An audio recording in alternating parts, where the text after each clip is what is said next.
Në këtë episod, zhvillohet një ekspozitë e veçantë, ku Andan dëshiron t'i tregoj Fadimes diçka që nuk e kishte pritur.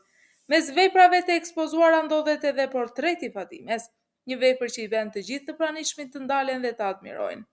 Kur Fadime e sheh portretin e saj, mbetet e habitur. Ajo nuk e kishte menduar se si do ishte pikërisht ajo vajza e paraqitur në një prej veprave të ekspozitës. Andan e fton ta shohë më nga afër dhe Fadime emocionohet nga bukuria e portretit. Ajo e falenderon Handanin për këtë gestë, ndërsa të ftuarit nuk i kursejnë komplimentet. Të gjithë mbeten të mahnitur nga Fadime. Për herë të parë e shohin atë në një elegancë të tillë dhe bukuria e saj tërheq menjëherë vëmendjen e të gjithëve.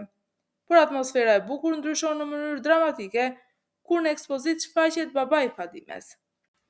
Para të gjithë të ftuarve, ai fillon ta kritikojë ashpër Fadimen për mënyrën se si është zhveshur.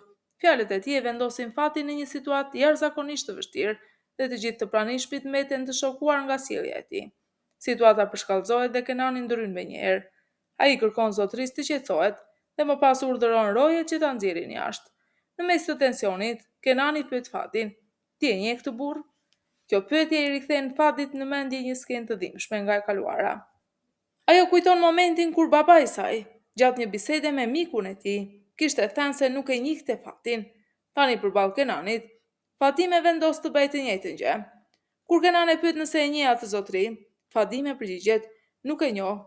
Në këtë mënyrë, Fadime e mohon babain e saj ashtu siç ai e kishte mohuar atë më parë. Rojet e nxjerrin burrin jashtë, ndërsa Fadime mbetet e tronditur dhe e lënduar nga ajo që sapo ka ndodhur. Kenan, duke parë gjendjen e saj, përpiqet të qëndrojë pranë saj. Ai e pyet nëse është mirë, i kërkon të qetësohet dhe mundohet ta bindë se ajo nuk ka bërë asgjë të keqe.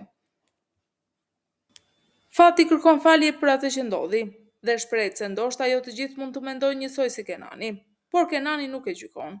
Përkundrazi, ai përpiqet ta mbështesë dhe t'i jap siguri në një moment kur ajo ndihet e turpëruar dhe e lënduar.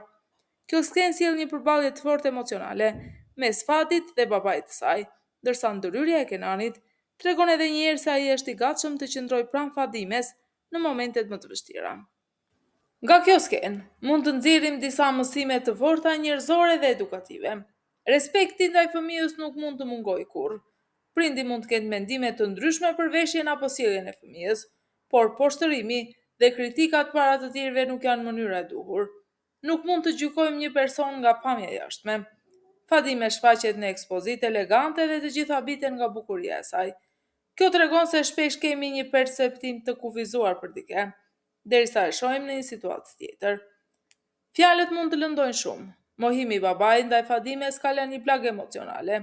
Kur ajo më vonë thot nuk e njoh, kuptohet se dhimbja e saj është ende e pranishme.